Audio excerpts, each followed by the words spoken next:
Bonjour bien-aimés dans le Seigneur, nous sommes heureux de nous retrouver à nouveau chez nous, chez vous, pour communier ensemble autour de sa personne. Il est le seul digne d'être loué, c'est lui par qui nous avons la vie, le mouvement et l'être, et c'est notre privilège que de le louer. Quand nous le louons, quand nous l'adorons, nous nous sentons bien, nous savons pourquoi nous vivons. Et vraiment, nous sommes heureux de nous retrouver encore ce dimanche pour célébrer le Seigneur et partager, pour grandir ensemble dans l'union du corps de Christ. Que Dieu vous bénisse. Nous vous souhaitons un bon temps de communion et d'interconnexion dans sa présence. Que son nom seul soit glorifié. Nous voulons remettre la conduite de ces moments entre les mains du Seigneur. Nous voulons prier avec vous là où vous êtes. Élevons nos voix ensemble. Seigneur, nous te bénissons dans le nom de Jésus-Christ de Nazareth. Merci pour ta faveur, pour ta grâce. Seigneur, nous voulons croire que c'est toi qui es présent là où deux ou trois sont assemblés en ton nom. Tu es présent au milieu d'eux. Et en toi, il n'y a ni changement ni ombre de variation. Ce que tu veux, Seigneur, c'est glorifier ton nom. Ce que tu as fait hier, tu fais davantage aujourd'hui. Hier, c'est hier. Aujourd'hui, c'est aujourd'hui. Nous avons besoin du pain d'aujourd'hui, de la grâce d'aujourd'hui, de la faveur d'aujourd'hui, de ta présence aujourd'hui.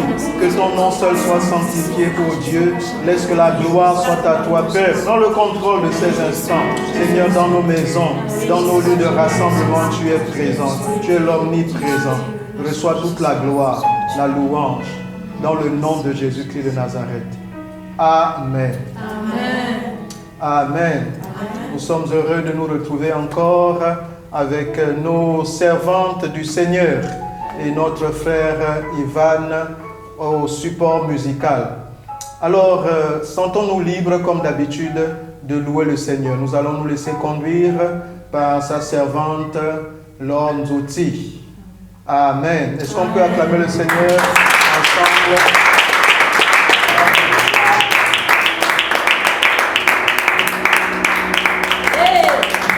Nous allons louer le Seigneur encore ce matin. Alléluia. Amen. Yeah. On va les mains ensemble. Oh, oh, hey. Je loue ton nom éternel. Seigneur, je célèbre ta bonté. Alléluia. Quelle joie tu vis en moi. Oh, oh, hey. Quelle joie tu vas pour nous sauver. Je loue ton nom éternel. Je loue ton nom éternel. Notre Dieu est digne de louange. Alléluia. Seigneur, je célèbre ta bonté. Quelle joie tu vis en moi. Quelle joie tu vis en moi. Oh, quelle joie tu vas pour nous sauver. Quelle joie tu vas nous le proclamons encore. Je loue ton nom éternel. Je loue ton nom éternel. Seigneur, je célèbre ta bonté. Seigneur, je célèbre ta bonté. Oh, quelle joie tu vis en moi. Quelle joie tu vis en moi. Et quelle joie tu vas pour nous sauver. Quelle joie tu vas pour nous sauver. Tu vas du ciel. Tu vas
en moi. Quelle joie tu vas pour nous sauver. Quelle joie tu vas pour nous. Proclamons-le encore, je loue ton nom éternel. Je loue ton nom éternel. Seigneur, je célèbre ta bonté, tes bienfaits sont trop grands. Seigneur, je célèbre ta bonté. Quelle joie tu m'as comblé, tu m'as béni de ta présence. Quelle joie tu vas pour nous sauver. Quelle joie tu vas pour nous sauver. Tu vas du ciel sur la terre, montrer la voie de la terre à la croix. Veillez pour moi, de la croix jusqu'au tombeau, et du tombeau jusqu'au ciel. Moi tu l'as fait, je loue ton nom éternel. Sur la terre, tu descends du ciel sur la terre, pour me montrer la voie de la terre à la croix. Veillez pour moi, de la croix jusqu'au tombeau, et du tombeau jusqu'au ciel. Je loue ton nom éternel. Je loue ton nom. Je loue ton nom éternel. Je loue ton nom, ce nom qui m'a délivré. Je loue ton nom éternel. Je loue ton nom. Je loue ton nom. Alléluia. J'acclame ton nom. J'acclame. Acclamons le Seigneur. J'acclame ton nom. Acclame le roi des rois. Acclame ce Dieu qui t'aime. Acclame ce Dieu qui t'aime. J'acclame ton nom. J'acclame ton nom. J'acclame ton nom éternel. J'acclame ton nom éternel. Alléluia, acclame-le,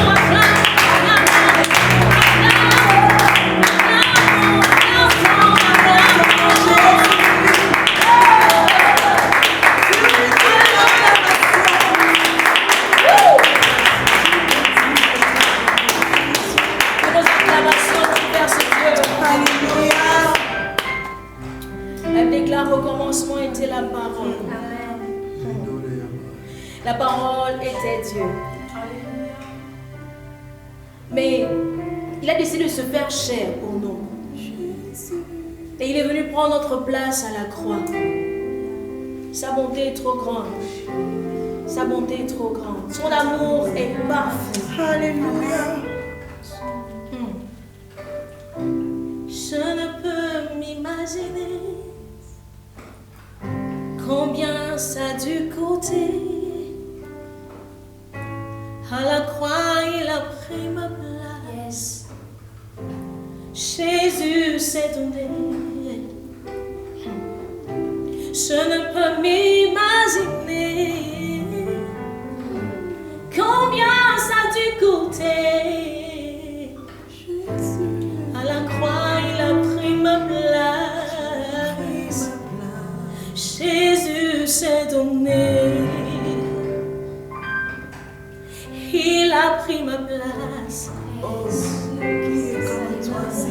Il a pris ma place. Comment ne pas t'adorer ce matin? Il a pris ma Oui, tu as pris ma place. place à la croix de Golgotha. Il a pris ma place. Tu as payé le Oh, prix pour ma vie, Jésus. il a pris mon chagrin. Tu as pris tout ce qu'on donne de la peine, Seigneur. Il a pris mon chagrin, mes Tu as peines, mes essuyé mes soucis. larmes, Il a pris mon Tu as chagrin. essuyé mes larmes. Alléluia. Il a pris mon chagrin. Hey. Il a pris mes douleurs. Mes douleurs. Il a pris mes douleurs. Il a pris mes douleurs. Il a pris mes douleurs. Il est fidèle, fidèle. Alléluia. Il est fidèle.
peux inviter quelqu'un à croire à la puissance de Dieu ce matin.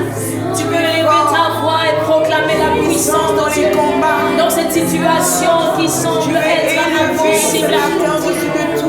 Pour moi, pour toi, Jésus a renoncé à sa gloire. Son amour est grand, son amour est grand. Rien ne peut t'égaler. Dieu n'a pas changé. Tu es fort et puissant dans mes combats.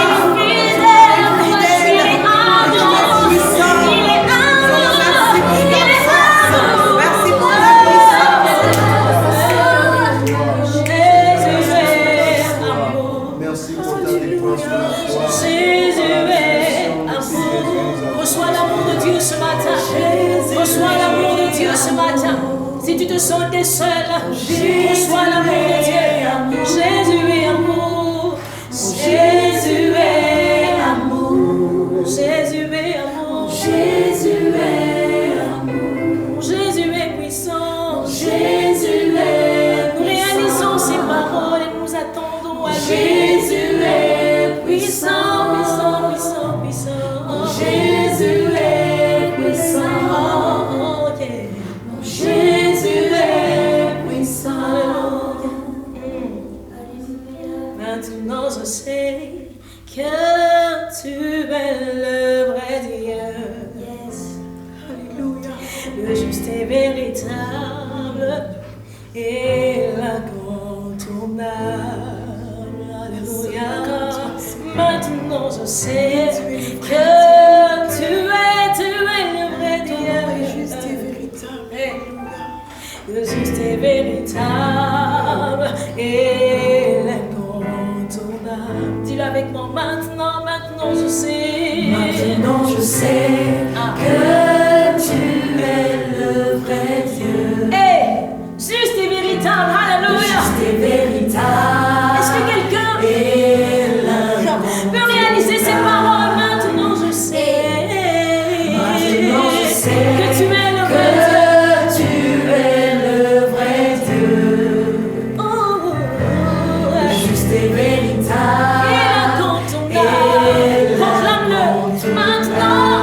Maintenant je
ta victoire ce matin. Je triompherai avec toi, mes côtés, Jésus. Je triompherai avec toi, mes côtés. Parce que j'ai à mes côtés ce Dieu grand, fort, puissant, redoutable, le véritable Dieu, l'incontournable Dieu. Je déclare que je n'abandonnerai pas ma foi. Je déclare que je croirai en toi. Je déclare que mon Dieu est puissant. Je déclare, je ne perds pas espoir. Non, je ne perds pas espoir. Je ne perds pas mon espérance.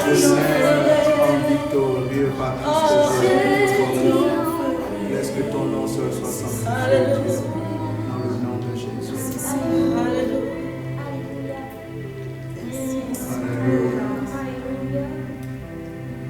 Oui, Seigneur, nous savons que c'est toi qui as plané le sentier au-devant de nous. C'est toi qui allais nous préparer une place. C'est toi qui nous assure la victoire. Même si le chemin est rocailleux, Seigneur, nous savons que Christ Jésus a mené et passé par ce chemin et il a remporté la victoire pour nous une fois pour toutes. Seigneur, merci de l'assurance de notre victoire. Que ton nom seul soit sanctifié, ô Dieu. Que la gloire, l'honneur te reviennent. Quel privilège, quelle faveur, quelle grâce. Le nom de Jésus, c'est le nom qui est au-dessus de tout nom qui est c'est le nom par lequel nous avons la victoire. C'est le nom devant lequel tout genou fléchira, toute langue confessera qu'il est Seigneur. Assurément, tu es Dieu de toute éternité, Dieu. À toi seul la gloire, Père. Nous te bénissons dans le nom de Jésus. Amen. Amen. Permets, Seigneur, que nous apportions ainsi dans cette atmosphère nos offrandes pour te dire à toi la gloire, à toi la louange, à toi nos biens, à toi seul, éternel Dieu, l'objet de notre adoration. Au nom de Jésus, nous te bénissons. Amen. Gloire à Jésus. Nous invitons chacun à pouvoir adorer le Seigneur avec ses biens. Vous êtes à la maison, vous êtes avec nous pendant ces moments et nous voulons communier ensemble au travers de l'offrande. Alors, faites comme nous, là où vous êtes, et apportez librement votre offrande, afin, comme dit la parole de Dieu, qu'il y ait de la nourriture dans sa maison, afin que l'évangile avance, afin que nous soyons tous acteurs, que nous soyons des acteurs pour l'avancement de son œuvre. Et ce que nous apportons ainsi contribue à l'avancement de son œuvre. Alléluia. Amen. Que Dieu vous bénisse tous. Amen. Le nom de Jésus, plus haut que tous les noms. Au roi des rois, il n'y a point d'autre nom semblable. Le nom de Jésus, plus haut que tous les noms. Alpha, Omega, il n'y a point d'autre nom semblable. Ivan et quelqu'un chez vous, vous pouvez prier aussi pour rendre grâce à Dieu pour ses offrandes. Seigneur, merci encore pour cette grâce qui nous est donnée d'être présents aujourd'hui. Seigneur, merci pour nos vies, merci pour ces offrandes. Seigneur, nous prions que tu nous bénisses, Seigneur, au travers de ces offrandes. Seigneur, merci encore pour ces paroles qui seront libérées. Merci encore pour les bénédictions. Que ton nom soit glorifié au nom de Jésus. Amen. Amen. Amen. Gloire à Dieu. On acclame le Seigneur.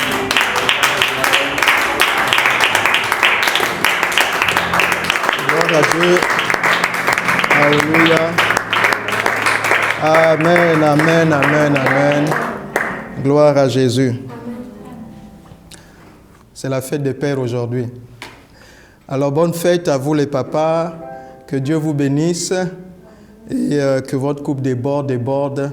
Dieu, que le Seigneur soit celui qui vous renouvelle. En fait, qu'il soit votre Dieu et que vous vous abaissiez afin que lui-même croisse, qu'il grandisse afin que vous soyez grands. Plus nous sommes petits, plus il est grand.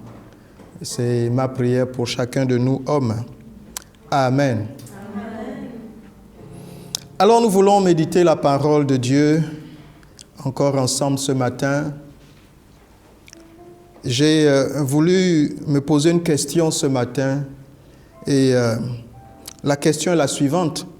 À quoi sert le martyr? À quoi sert le martyr?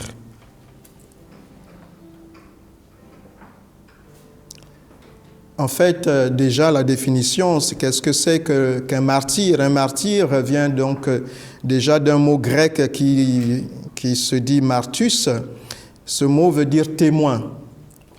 C'est donc une personne qui va jusqu'à se laisser tuer, comme un témoignage de sa foi. Le terme martus, en fait, trouve son origine simplement dans la foi chrétienne. Le premier martyr que la Bible nous présente, c'est Étienne. Étienne, le premier martyr, nous allons lire en Actes au chapitre 7, versets 54 à 60. Actes chapitre 7, versets 54 à 60. Nous voulons nous poser la question finalement de pourquoi un martyr. Lisons Actes chapitre 7, versets 54 à 60. En attendant ces paroles, ils étaient furieux dans leur cœur et ils grinçaient des dents contre lui. Mais Étienne, rempli du Saint-Esprit et fixant les regards vers le ciel, vit la gloire de Dieu et Jésus debout à la droite de Dieu. Et il dit, « Voici, je vois les cieux ouverts et le Fils de l'homme debout à la droite de Dieu. » Ils poussèrent alors de grands cris en se bouchant les oreilles et se précipitèrent tous sur lui. Le traînèrent hors de la ville et le lapidèrent. Les témoins déposèrent leurs vêtements aux pieds d'un jeune homme nommé Saul. Et ils lapidaient Étienne qui priait et disait « Seigneur Jésus, reçois mon esprit. » Puis, s'étant mis à genoux, il s'écria d'une voix forte « Seigneur, ne leur impute pas ce péché. » Et après ces paroles, il s'endormit. Voilà donc, c'est l'histoire d'Étienne. Ici, je disais, le premier martyr présenté dans la Bible. Étienne était d'abord le premier diacre aussi. L'un de ces 6 premiers qui sont mis à part pour aider les apôtres à servir. Et la Bible nous dit beaucoup de bien d'Étienne. C'est un homme qui était rempli de l'Esprit. C'est un homme que le Seigneur utilisait de façon puissante. C'est un homme qui faisait l'œuvre d'évangéliste et qui aussi, dont la parole de l'Évangile s'accompagnait de signes et de prodiges. Et puis voilà que donc dans sa foi, il exprime, en fait, il évangélise, il parle la vérité. En fait, si nous lisons les versets précédents, on voit qu'il s'adresse au peuple de façon assez dure et il leur reproche leur incrédulité et donc leur idolâtrie. Et donc ces populations vont se tourner vers Étienne, vont se dresser contre lui jusqu'à le mettre à mort en le lapidant. Ma question, en fait, lorsque j'étais bien jeune, était toujours de savoir est-ce que le martyr est nécessaire en tant que chrétien. En fait, c'est-à-dire que lorsque nous sommes dans une situation où, comme à l'époque, lorsque l'Église a commencé, et dès le IIe siècle, et là même bien avant, lorsque l'Église a commencé, les chrétiens ont été persécutés sous l'Empire romain, à tel point qu'on leur demandait d'adjurer de renier leur foi, et en reniant leur foi, ils avaient la vie sauve. Sinon, au contraire, ils mouraient. Et puis je me suis souvent dit, quand j'étais bien jeune dans la foi, je me suis souvent dit, mais enfin, Dieu connaît nos cœurs. Nous pouvons renier juste des lèvres. Nous pouvons juste dire pour avoir la vie sauve. D'ailleurs, il nous est souvent raconté de petites anecdotes où les chrétiens sont mis en défi, sont mis sous pression, de telle sorte que la plupart cèdent.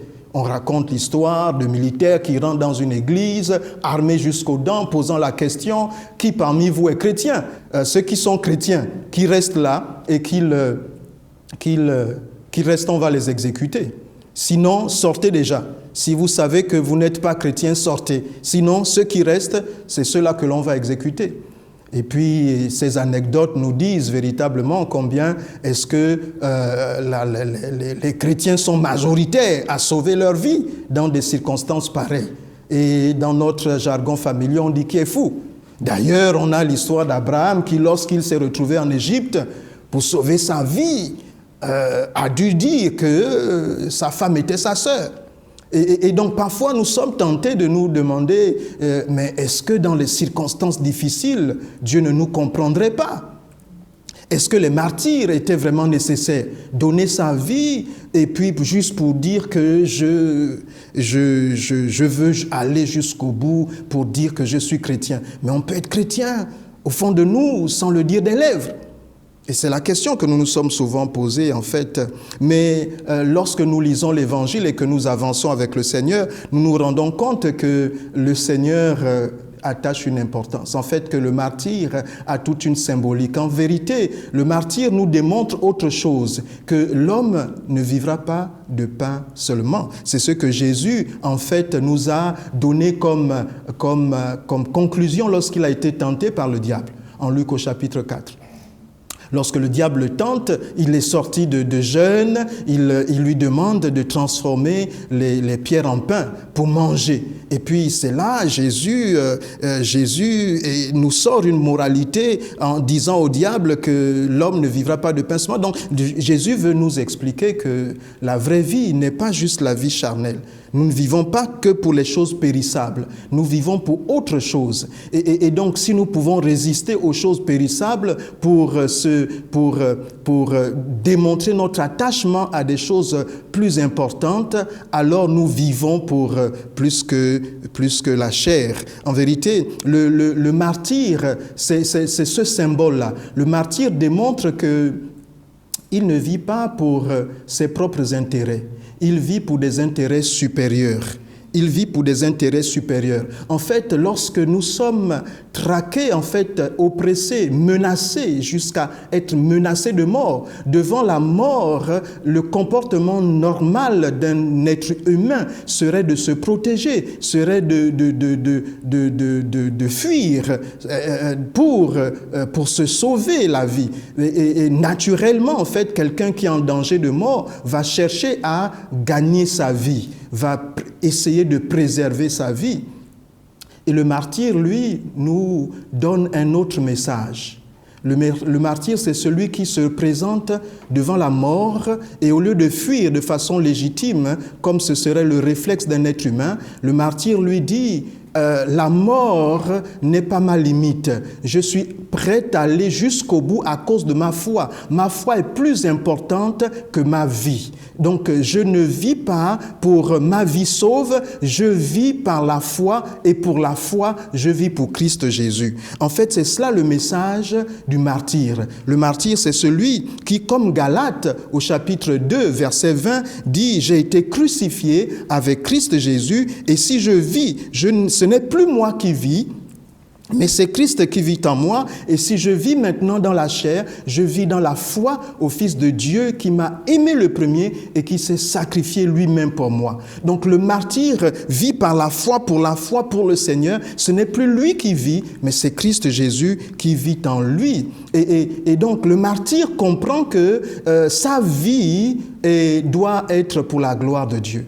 Le martyr comprend qu'il a été créé pour la gloire de Dieu. En fait, le monde nous apprend à vivre après des intérêts matériels, après une vision terrestre, après nos biens, après notre amour, après notre richesse, après notre renommée, après notre ascension sociale, après notre situation personnelle, familiale.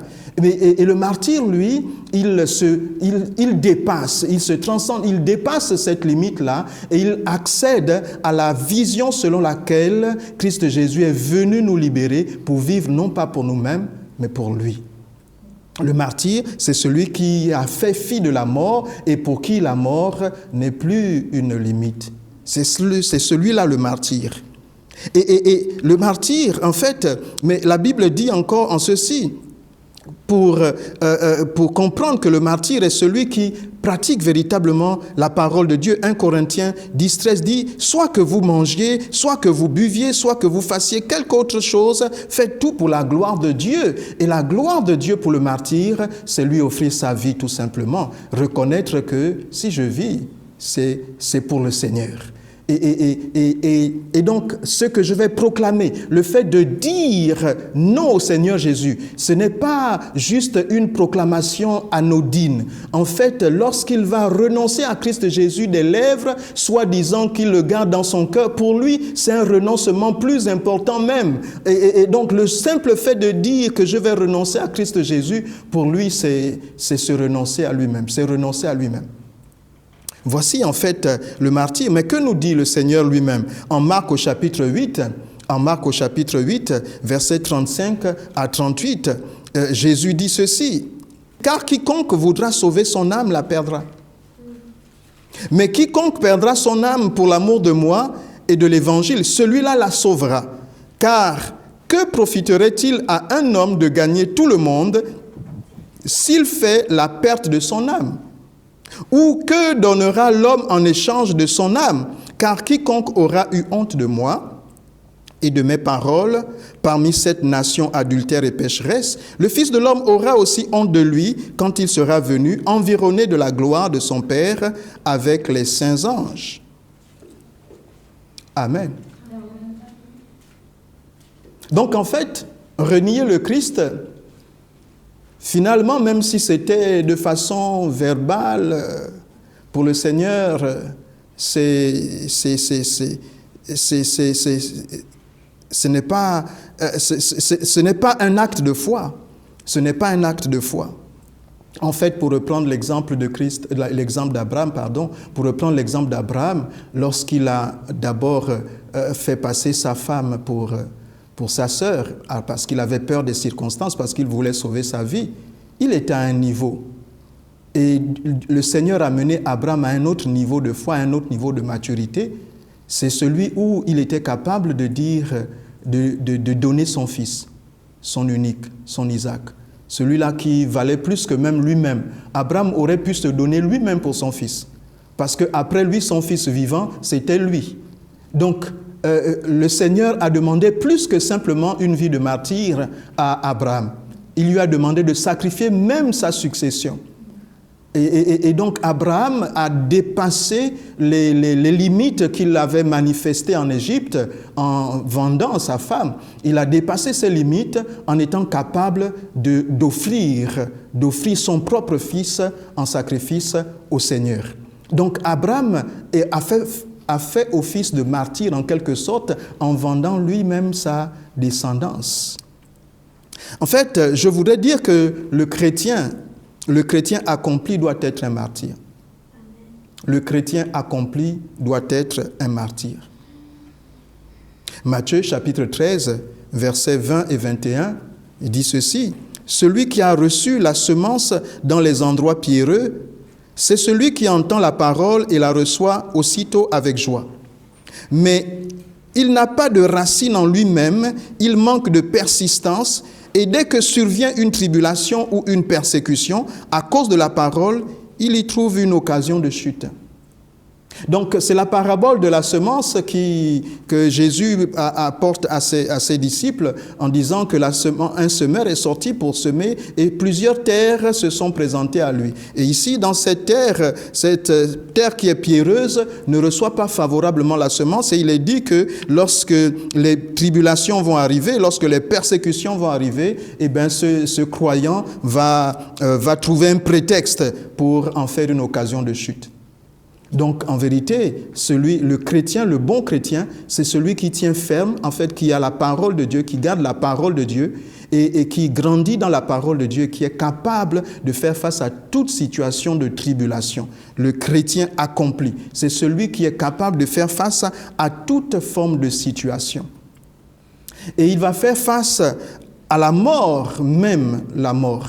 Parce que Christ Jésus est venu nous donner la vie et se donner lui-même en rançon pour que nous ayons la vie. Et il nous sert de référence, de modèle. Le chrétien accompli, le chrétien accompli doit être un martyr. comme Étienne s'est fait livrer, s'est fait lapider devant ces hommes qui ont reçu l'évangile avec révolte, en fait, répulsion, et ont décidé de le passer à tabac. Et Étienne a regardé face à la situation et il pouvait voir la gloire de Dieu, il pouvait voir Jésus en face de lui, quand bien même c'était des pierres qui lui étaient lancées, lui voyait Jésus dans toute sa gloire. Et il pouvait dire en même temps encore, pendant qu'il était lapidé, il pouvait dire « Seigneur, pardonne-leur, car ils ne savent pas ce qu'ils font. Seigneur, pardonne. » J'aimerais parler de la mort, non pas de la mort physique dont Étienne, à laquelle il a fait face, mais de la mort au péché. Romains chapitre 6, versets 1 à 4. Romains chapitre 6, versets 1 à 4 dit ceci. « Que dirons-nous donc? Demeurerions-nous dans le péché afin que la grâce abonde? Loin de là. Nous qui sommes morts au péché, comment vivrions-nous encore dans le péché? Ignorez-vous que nous tous qui avons été baptisés en Jésus-Christ, c'est en sa mort que nous avons été baptisés.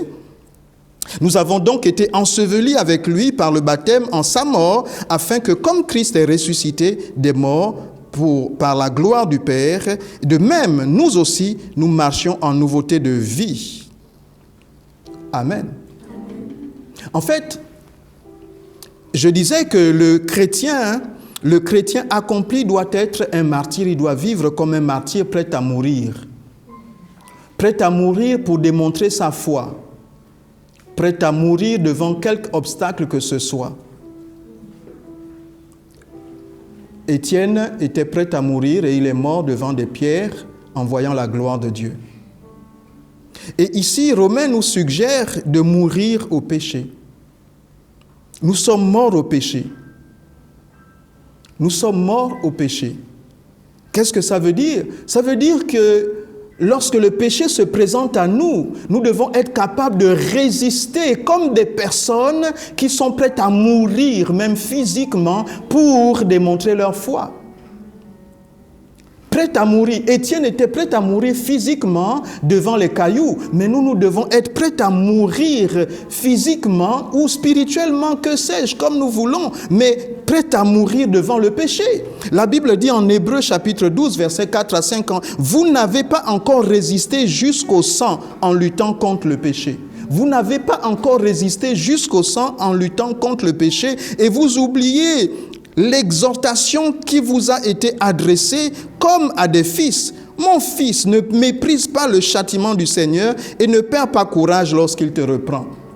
En fait, il y a des situations de tentation, de troubles, d'oppression, de tribulation devant lesquelles nous devons résister jusqu'au sang. En fait, nous ne devons pas avoir de circonstances atténuantes face au péché.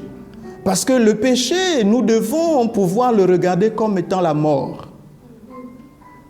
Non pas la mort physique, mais c'est une mort spirituelle. Nous devons être, en fait, un chrétien mature ne pêche pas. Un chrétien mature a horreur du péché, comme Étienne avait s'opposé à la mort, en fait, résister à la mort, c'est-à-dire se livre à la mort. On préfère mourir que de pécher. On préfère mourir que de confesser négativement le Christ Jésus, plutôt que de renier Christ Jésus. En fait, la mort d'Étienne est une image, en fait, plus qu'une image, c'est une mort physique. C'est la mort de Christ Jésus au ciel est réelle. Mais cette mort nous invite, comme Romain le dit, demeurions-nous dans le péché afin que la grâce soit abondante. Non, nous sommes morts au péché. En fait, nous devons nous comporter comme quelqu'un qui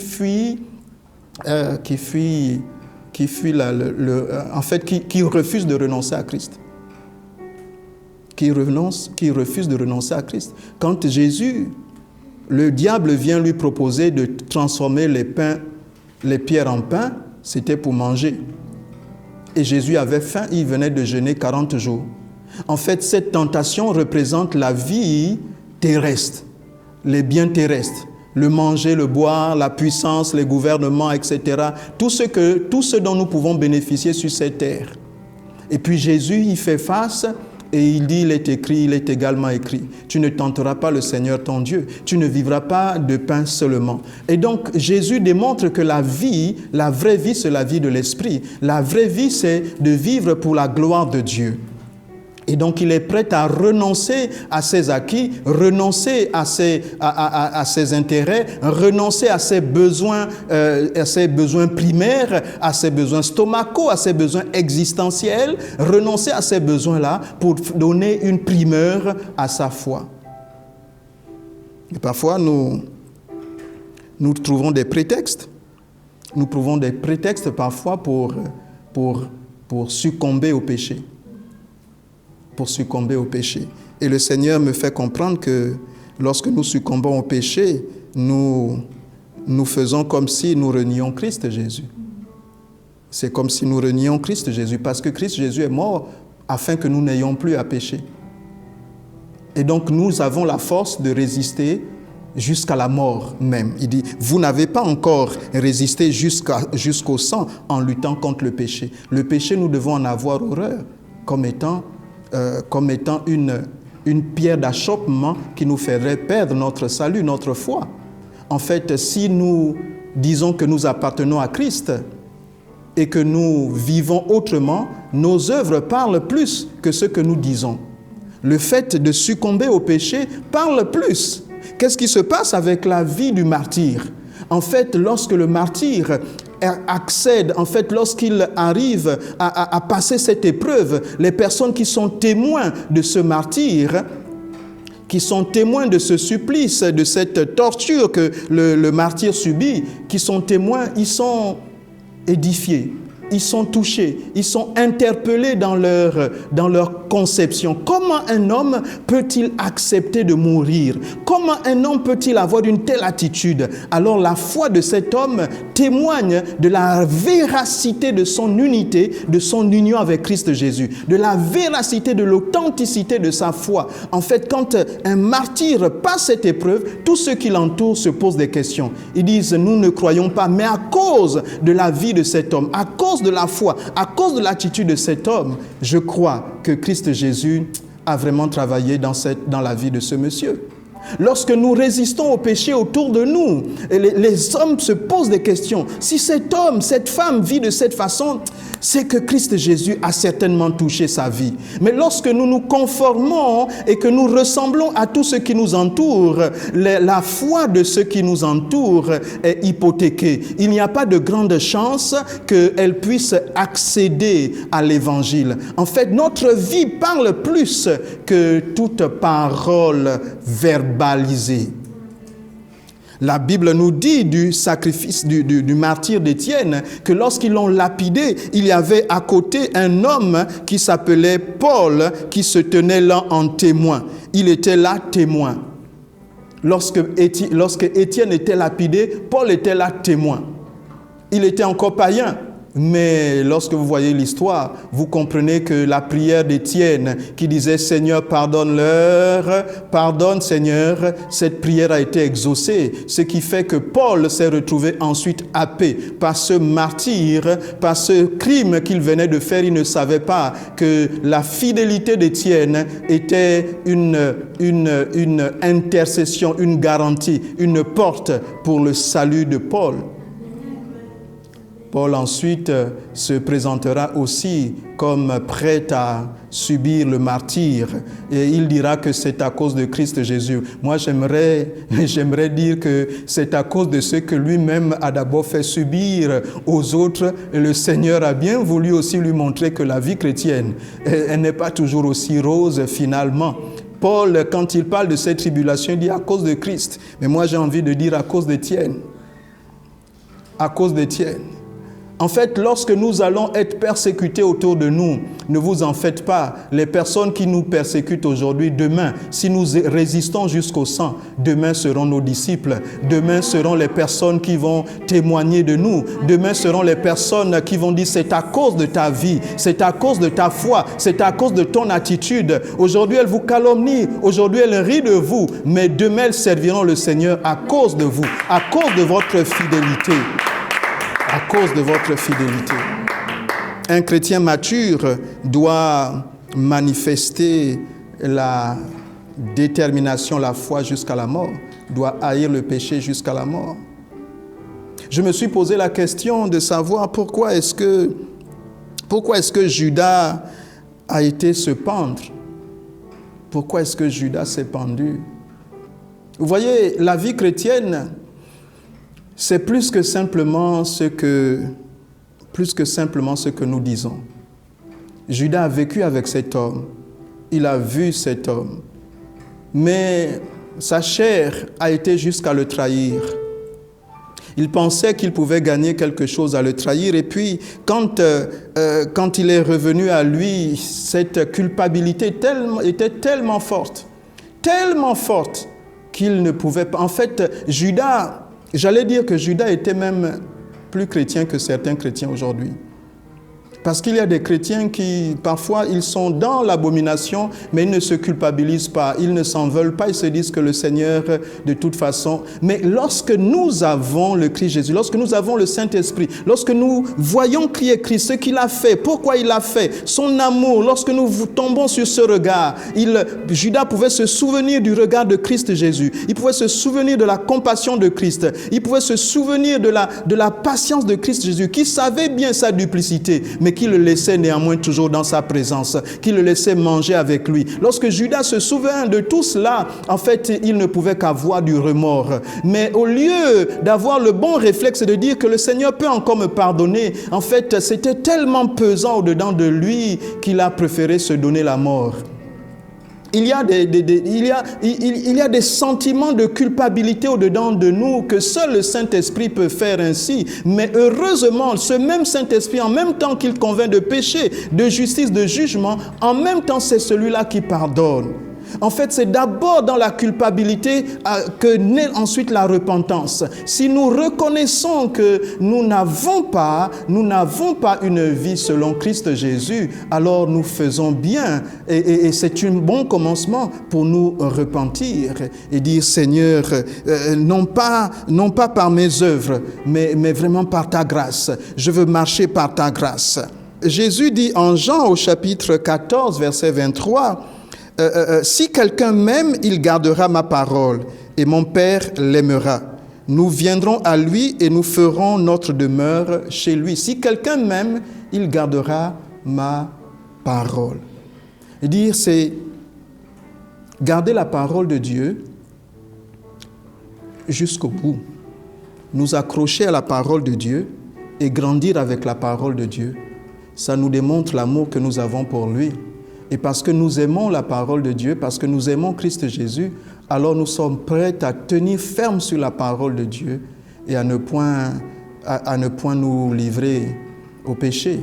Prêts à être des martyrs pour sa gloire. Prêts à être des martyrs pour sa gloire. Je crois que la vraie vie chrétienne consiste à une vie de martyr pour le péché. Une vie de martyr pour le péché. Et Dieu dit qu'il n'y a aucune tentation qui ne nous est survenue, qui n'ait été humaine. Mais le Seigneur, lui, donnera toujours le moyen de nous en sortir. La vie chrétienne n'est pas une vie facile, mais c'est une vie possible par l'Esprit. Alléluia, c'est une vie possible par l'Esprit. Dieu nous invite à être des modèles. Dieu nous invite à prendre le contre-pied de ce que le monde propose. Le monde propose de vivre selon nos plaisirs, mais Christ Jésus nous demande de vivre pour sa gloire. Vivre pour sa gloire et prêt à mourir pour sa gloire.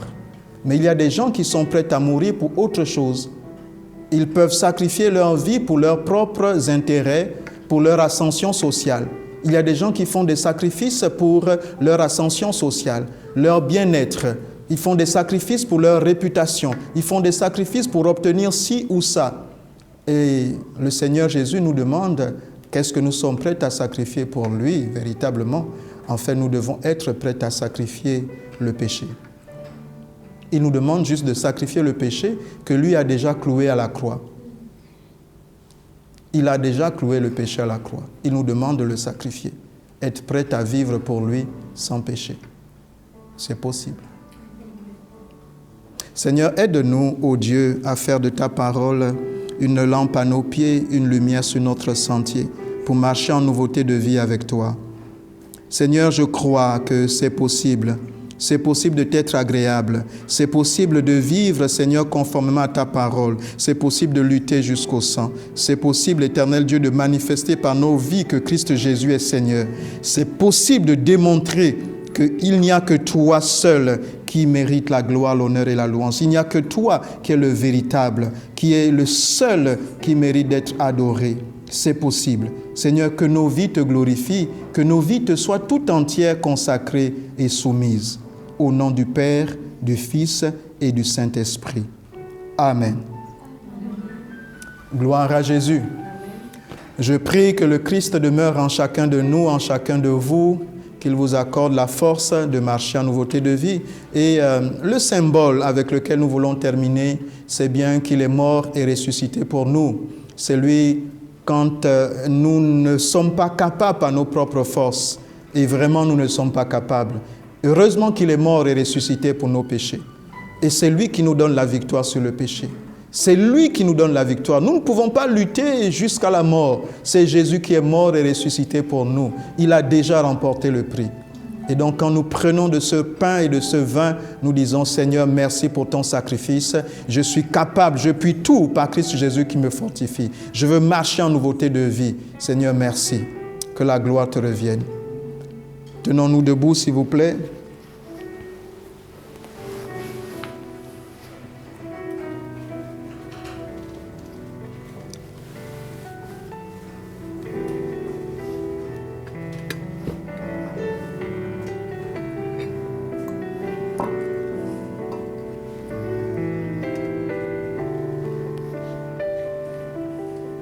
Merci Seigneur pour ton corps livré pour nous. Merci pour ton sang qui a coulé pour nous. Seigneur, nous te bénissons pour ces symboles qui sont au-delà du symbole. Seigneur, dans le surnaturel, c'est réel. Tu t'es donné pour nous et tu es présent au travers de ces éléments. Bénis-les, Seigneur. Merci pour le miracle. Laisse que ton nom seul soit sanctifié. Dans le nom de Jésus-Christ de Nazareth. Amen. Nous faisons passer le pain et le vin.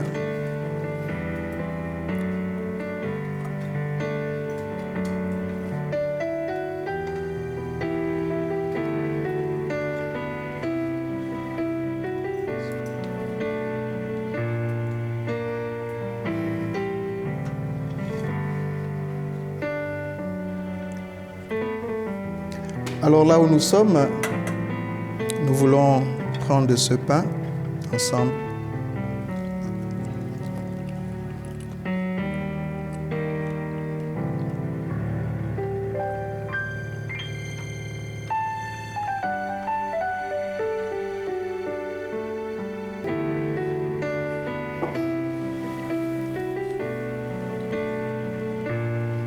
Prenons également de cette coupe qui est son sang versé pour nous.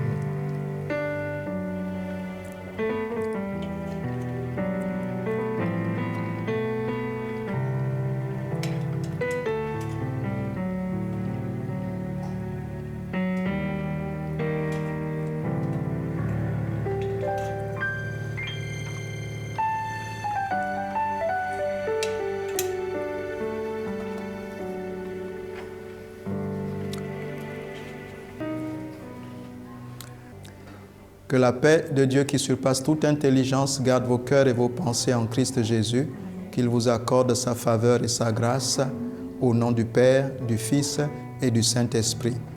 Amen. Amen. Que Dieu vous bénisse. Personne comme toi, Jésus.